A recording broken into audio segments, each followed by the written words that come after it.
In staying on the road today, we're going to discuss that problem that plagues RVers probably in the worst possible place. The RV slide out being stuck either out or closed and you're out on a trip. So we're going to give you the things that you're going to check first. And then in the quick tips, since we're talking about slide outs, we're going to discuss slide out motors and control boards on the cheap and what to avoid. And then in RV Envy, why not try a SunPro Manufacturing slide out awning fabric? I'm Eric Stark, everybody. Welcome to the Smart RVer Podcast. If you'd rather be camping than sitting in a repair shop, you're in the right place. Every episode, I'll walk you through practical DIY maintenance and repairs that keep you on the road. So today is episode 208, and we're going to jump right into this and discuss these RV slide outs because, you know, when it breaks, when it's not working, you're in a rush to get it fixed, right? So I feel the pressure right now. We got to get you going. We got to make sure that you get that slide room in or out. Whoo, the heat is on. So let's just get into it, all right? So your RV slide out is stuck. It doesn't open or it doesn't close, or maybe it's halfway. It doesn't know what it wants to do. And when that happens, man, the urgency sets in. It's an emergency. It's 911, right? DEFCON 5. Everybody's on board with this. Hey, we got to get this slide out working. Especially if you're out camping. You pull into the campsite, you're getting everything all set up, you level the RV and you hit that slide button to send it out. Nothing happens. You press it again, nothing happens. You press it again, and the inclination is to press it about 75 more times and still nothing happens. Pressing that button is not going to make it happen if it doesn't work once or twice. It's just not going to happen. There's something wrong. Or maybe it's reverse. You've packed up, you've had a great weekend, you need to get home, you want to get home to get the RV unpacked, get unloaded, chill out. You know, it's a Sunday night, you want to relax, kind of like that episode of Seinfeld where Elaine just wants to get home and just relax, decompress. But they run into problem after problem. She don't get home till midnight. No time to relax on a Sunday for her. Well, it can be the same for us. That slide doesn't come in, and now we're thinking, oh my gosh, what are we going to do? The pressure's mounted. We got to get it fixed, right?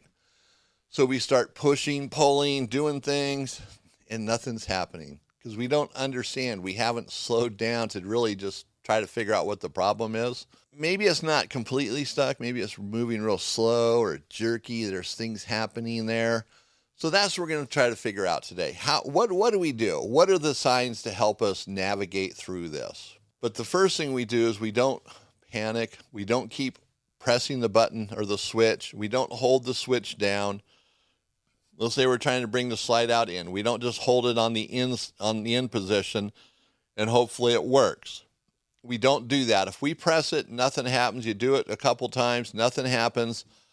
Then you have something wrong. And by holding that button down, if there's a problem in the wiring or the motor, you can make the problem worse. Or if the motor or the slide room is stuck and it's going dun, dun, dun, dun, dun, holding that button down can make it worse. You can actually break something at that point that's not broken yet. There could be a couple different or one problem, but if you keep holding the button, it could create two problems. You don't want to damage the gearbox or strip the teeth on a gear, or stress out a mechanism, or maybe the room's out of alignment and make it even worse. You know, maybe there's a controller problem, a wiring issue. So we have to determine what that is first. Now, you know, the slide out switch isn't this magic fix button. If I press it 8 more times, it'll fix it. I know it. It's not like that. It's not the Wizard of Oz, you know, click your heels and it's going to fix it. No way, not even close. So the first thing we do, and it might sound crazy, is make sure the battery voltage is up. And maybe you've been out camping and you've been plugged into shore power, but is your battery voltage really up? See, you're disconnected now from shore power and you're on your battery power because you're getting ready to leave. So you've already disconnected the RV. And even though you were plugged in all weekend and your lights were working, which would say, hey, the 12 volts is working. Well, that could be the converter.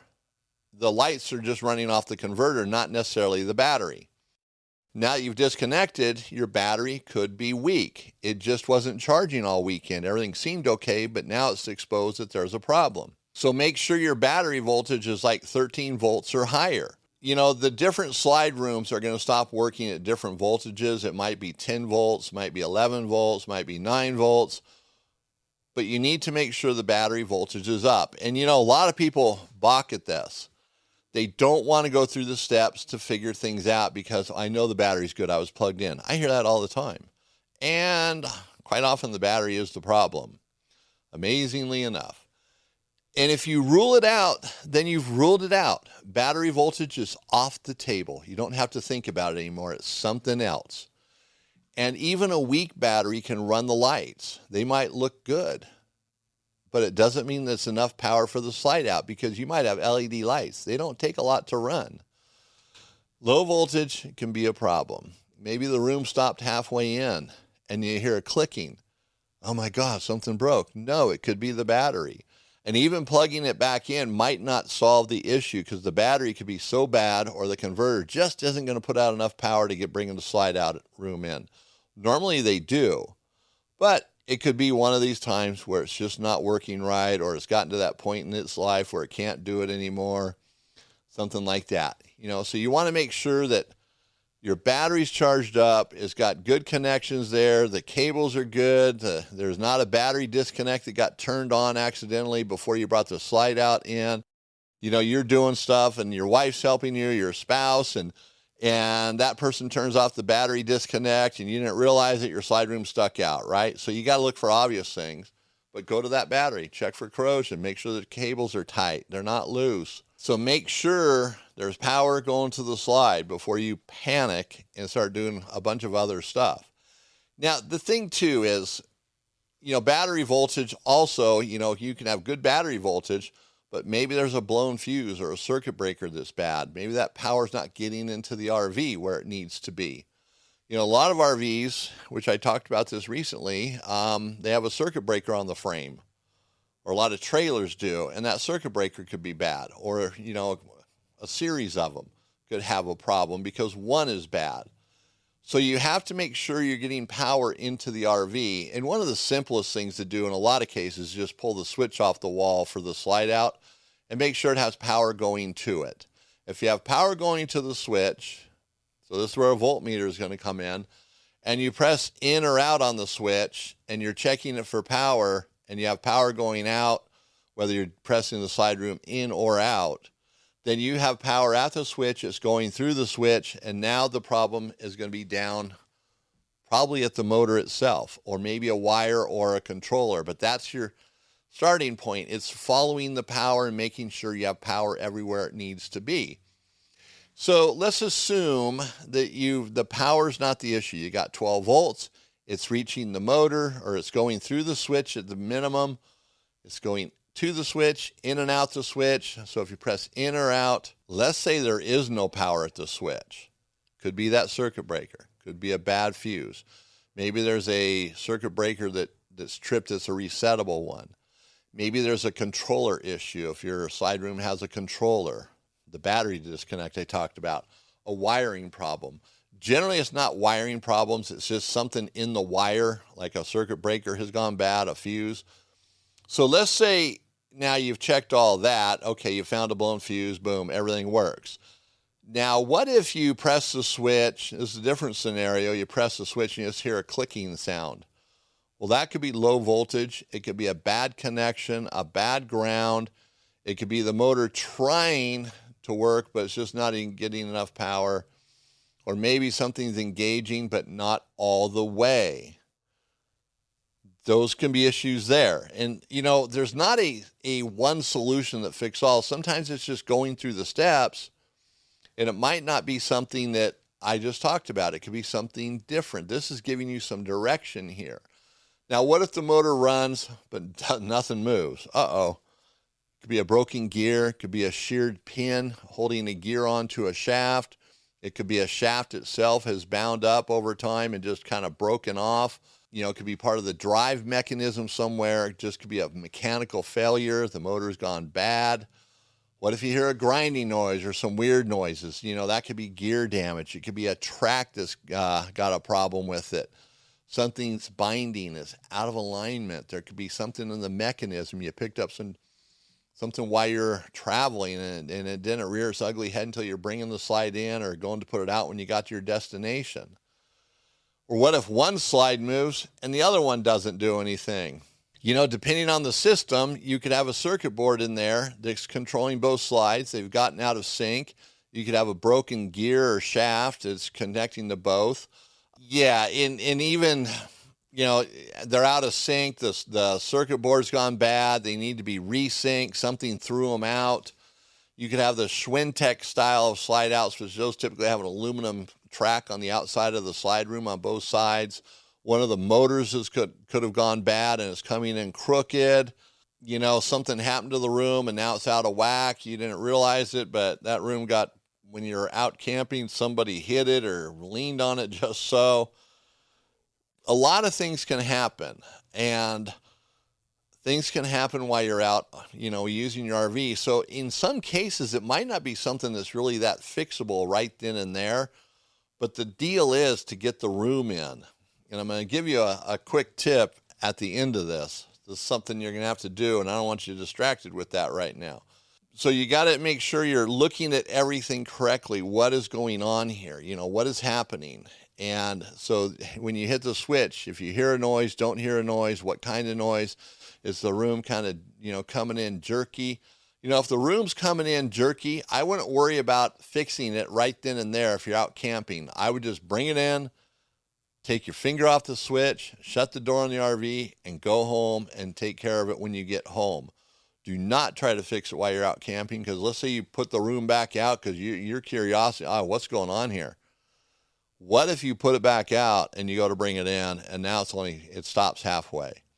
See, you just made your problem worse. Bring it in and let it go and take care of it when you get home. Now, the other thing too is you need to check for obstructions bringing in slide rooms or even putting them out. Some RVs are built in such a way that you have to make sure cabinets are closed all the way, TVs are all the way against the wall. So if you've been traveling and your TV jiggled a little away from the wall, didn't have a strap on it to hold it tight, that slide room grabs a hold of it, it's going out. The flange on the slide room on the inside, if it doesn't break, the TV will break. Something's going to break. You don't want to do that. Even a box of Cheerios can cause some serious damage on a slide room if you're trying to bring it out or bring it in and it gets jammed up. And, if a cabinet door is there, it can tear the cabinet door right off the wall. So a lot of damage can happen. So make sure there's not shoes, toys, things in the way that are getting caught up in it. Always check that. Don't get into the comfort zone, man. I've seen it. I've heard about it. One of my friends, his wife, I just kind of ratted her out. I shouldn't have done that. But anyway, someone in that family brought the slide room out one time and caused damage doing it that way. Brought it in another time, caused other types of damage. So it happens. Look outside, make sure there's nothing there that's going to get in it or something on the roof. If you've been in an area where there's a lot of pine cones under trees, make sure there's not a bunch of debris in there that can cause problems or at least tear the seals, These are some of the things. And I know I'm not totally answering the question here how to do this, because every trail you go trying to figure out what it is, whether it's no power, a bad part, it takes a little bit different diagnosis. But generally, you can get the room in and get yourself going, and that's what's important. And sometimes it can be a little bit of a hassle, and I'm going to talk about that in a moment. We're getting there. Now, the other thing, too, is make sure your RV's leveled. Sometimes the slide room won't work properly, especially if you've got to a campsite. It's way off level. It won't work properly. I mean, most RVs are okay when they're out of level, at least when they're new. As they get older, being in level might become a more important issue. So make sure it's level, the frame isn't twisted, something like that. And generally when it's level, if there's any type of problem, it's not the RV itself. It's something to do with the slide and the mechanism, right? Something's out of whack in there that needs to be adjusted or replaced. But then again, if the RV is level and you're looking at it, you get underneath there, maybe the frame's twisted. There's a lot of trailer frames, which, I think they're all Lippert frames from what I hear in our experience. They have problems with it. A twisted frame, a broken frame can definitely throw a slide room out of whack, and it's not going to work properly. So you could have something like that, but I would say more often than not, it's the room itself. Some part of that room is wrong, and not the construction of the room, but the mechanics that are driving it in and out.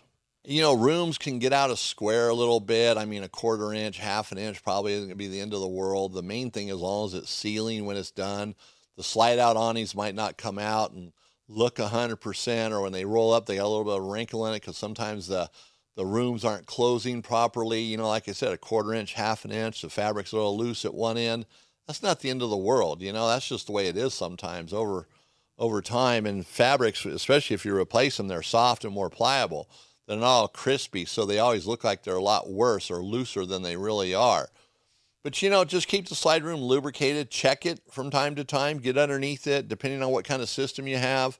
You might have cables. You might have the Schwintek with the aluminum tracks on the side. You might have power gear type drives on it, or, BAL makes some drives. There's different ones that do different things.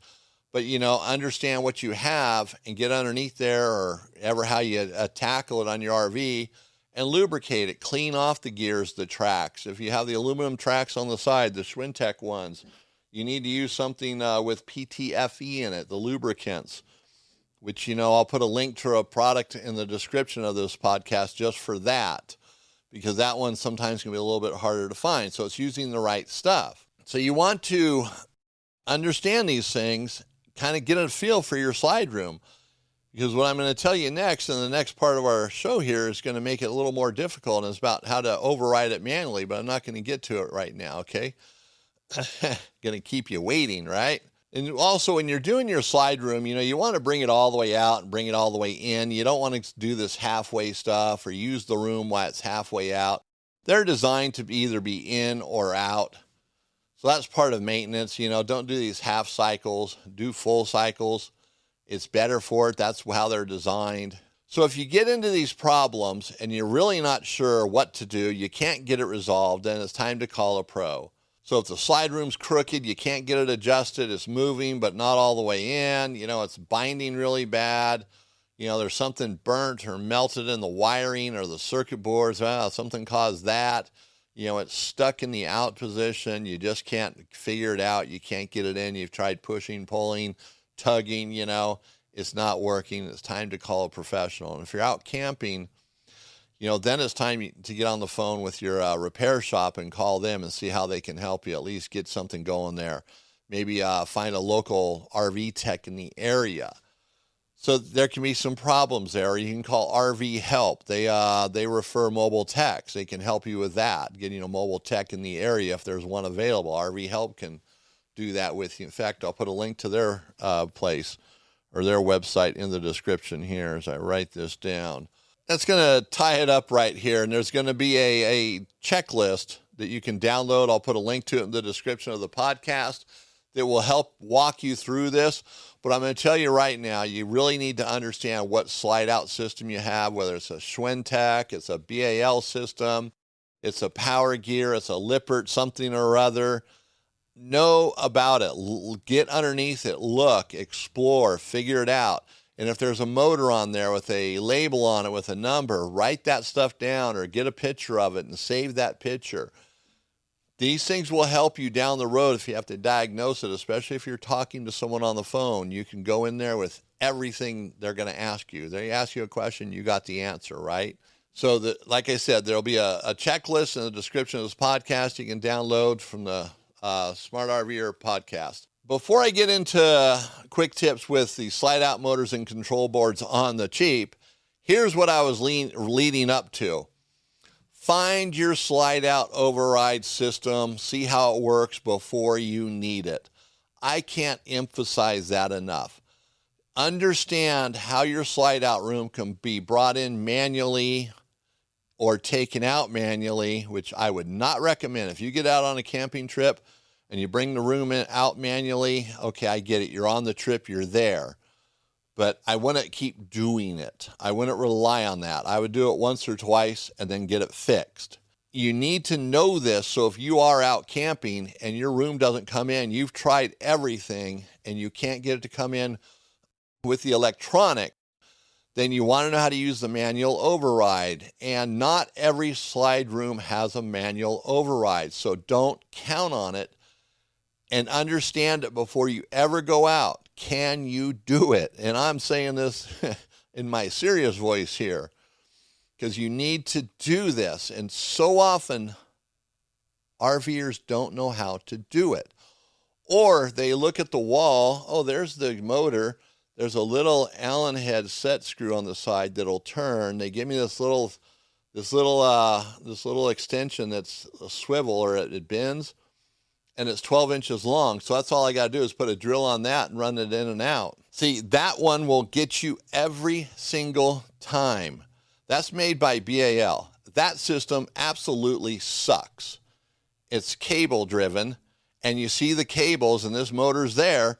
But if the room's stuck in the out position, you can't get to the motor unless you break the flange off your, nice wood trim on the inside of the RV. And I say break it off because you're probably not going to get it off without breaking it.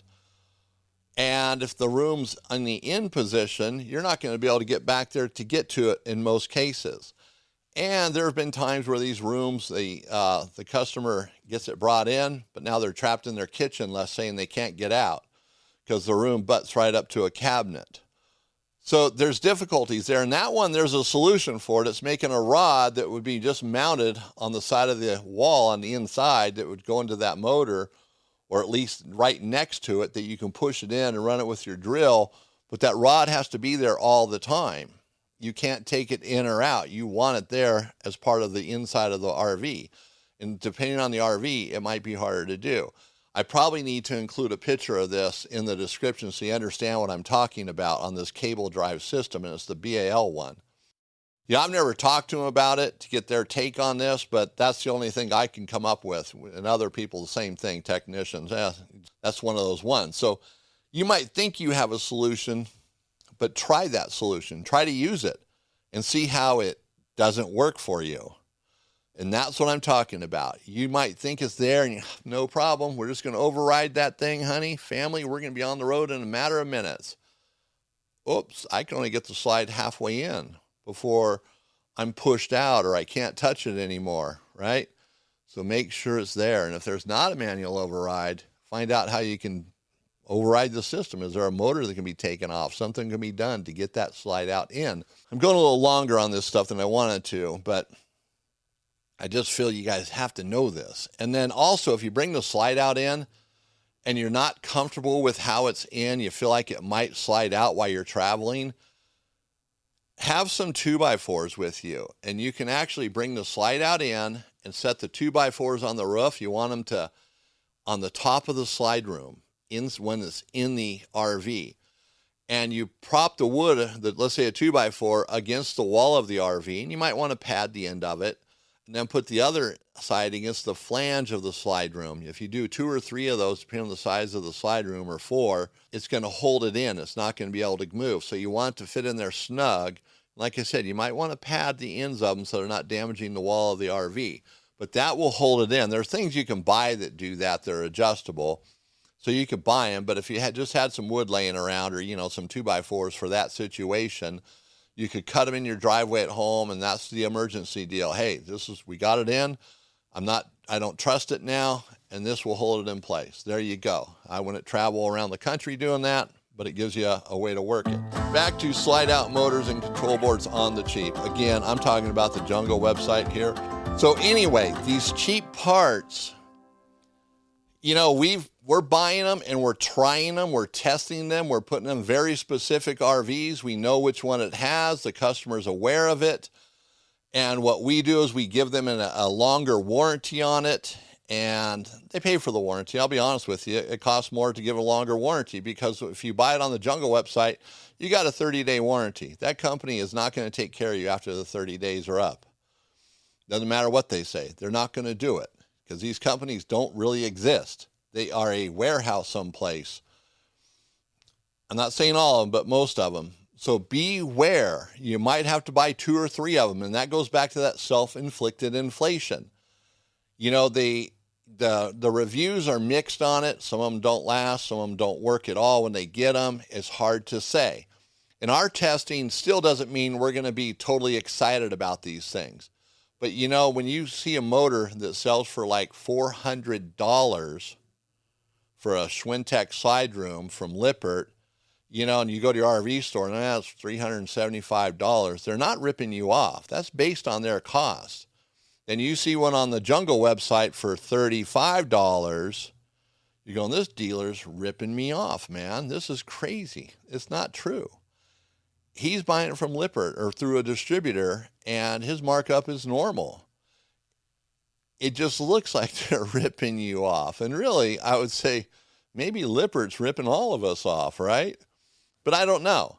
So we're testing these things, and I'll keep you updated on it. We'll see how they go. We've bought some circuit boards and motors. And like I said, they're in very specific RVs. We know where they're at. So we're going to monitor that failure rate and see what happens. I'm banking on them failing premature, and that's going to be that. But I could be wrong. Maybe they are quality. Maybe, we don't know. But I'm going to say this. Be careful buying that stuff.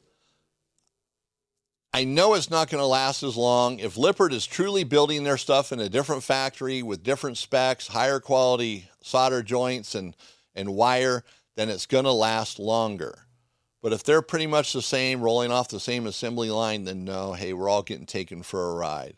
But be careful buying that stuff. And just because one thing works for you, let's say you do buy one of these knockoff Lippert replacements, it doesn't mean everything else. Like if you buy a Dometic thermostat or a knockoff Dometic thermostat, it might only last for 3 months. And that's what we're seeing a lot of is the thermostats that are knockoffs for these RV brands like Coleman, Dometic, Furrion. They're not lasting. They're just cheap knockoffs. They don't work.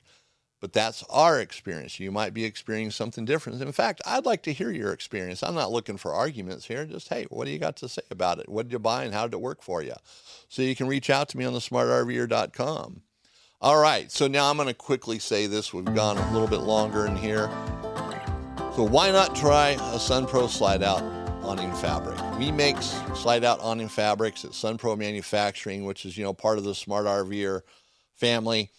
And we're absolutely proud of these fabrics. You can get 14 ounce, 18 ounce with a 3-year, 5-year, or 10-year warranty. Great product. We make them to your dimensions, exactly how you want it. And they ship out every Tuesday and Thursday, so they move along pretty quickly. The prices are absolutely awesome. So check that out. I'll have a link in the description. And also, if you appreciate the podcast and our YouTube videos and our channel, share it with others. Share it with as many people as you can. Like and subscribe. Let your friends know about it. If you're on Apple, Spotify, subscribe, like, give us thumbs up, reach out to us. We answer all the comments when we know they're there. So please do that and share it with your family and friends. Now, in episode 209, in 2 more weeks, we're going to talk about building a roadside RV repair kit that actually makes sense. It's not going to be loaded down with a bunch of garbage, and we're not going to be selling it to you. It's going to be stuff you're going to be able to pick up and add to it. We might have some of the things for sale for it, but it's not a big sales pitch for something we're making. All right. So, hey, everybody, that's going to do it for today's episode of the Smart RVer Podcast. Thank you so much for listening. I'm Eric Stark, and if you'd rather be camping than sitting in a repair shop, you're in the right place. Until next time, take care of the little things and enjoy the trip.